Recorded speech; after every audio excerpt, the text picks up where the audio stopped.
हम एक ऐसे संत के बारे में बात करने वाले हैं जिनके शक्तियों के प्रशंसक न केवल भारत में बल्कि विदेशों में भी देखने को मिलते हैं। इस वीडियो में देखेंगे अलौकिक शक्तियां प्राप्त देवराहा बाबा के बारे में, जो 900 वर्षों तक जीवित रहे हैं। जैसा कि हम जानते हैं, भारत में पौराणिक समय से ही ऋषि मुनियों की परंपरा रही है। देवराहा बाबा एक महान योगी और सिद्ध पुरुष थे, जिनका जन्म उत्तर प्रदेश के देवरिया जिले में हुआ था। इस सरयू नदी के ललाट पर मोर दृष्टि पड़े तो बताई। अब हमारा आशीर्वाद है, भारत उन्नत पर जाएगा और ऐसे सारे विश्व कल्याण पर हमारा चिंतन है। विश्व कल्याण पर हमारा चिंतन है और भारत उन्नत पर जाएगा। यानी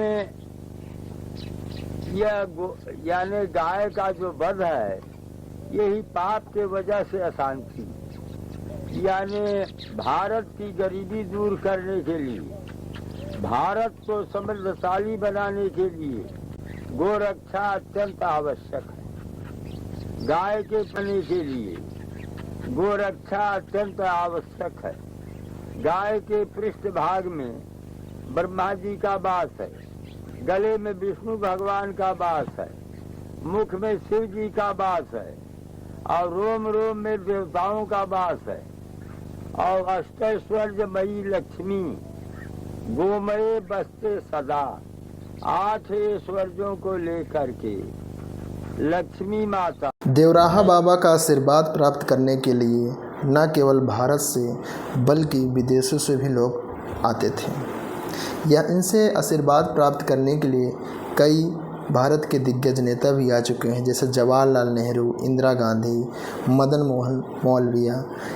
ऐसे इनके द्वारा भारत के लिए बताई गई भविष्यवाणी कई बार सत्य साबित हो चुकी है। ये सरयू नदी के किनारे एक मचान बनाकर रहते थे। इनको अलौकिक सिद्धियां प्राप्त थीं, जैसे मन की बात जान लेना, भविष्य में क्या होने वाला है इसके बारे में बताना और गंभीर बीमारियों का इलाज आसानी से कर दें। दुबला पतला शरीर, लंबी जटाएं, कंधे पर ये गोपित जनेऊ और कमर में मृग की छाला रहती थी।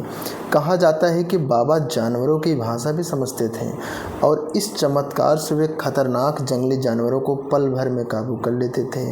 कहा जाता है कि बाबा देवराहा पूरे 30 मिनट तक पानी में बिना सांस लिए भी रह सकते थे। बाबा को लंबी आयु के लिए भी जाना जाता है। कुछ लोग कहते हैं कि वे 250 साल, कुछ लोग का मानना है 500 साल और कुछ लोग का मानना है कि 900 वर्षों से भी अधिक वह जीवित रहे। देवराहा बाबा की भविष्यवाणी राम मंदिर को लेकर थी। बाबा ने 33 साल पहले ही राम मंदिर के निर्माण की भविष्यवाणी कर दी थी और यह भी कहा था कि सहमति से बनेगा। उन्होंने कहा था कि मंदिर सभी की सहमति से बनेगा। बाबा ने यह भी कहा था कि मंदिर अयोध्या में ही बनेगा।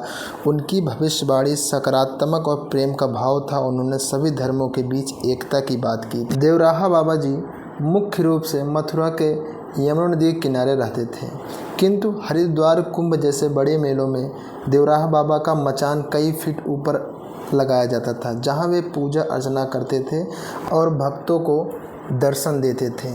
इनकी अलौकिक शक्तियों को लेकर कुछ लोग का मानना था कि यह भगवान विष्णु के अवतार माने जाते हैं। इनके मंदिर भी बनाए गए हैं।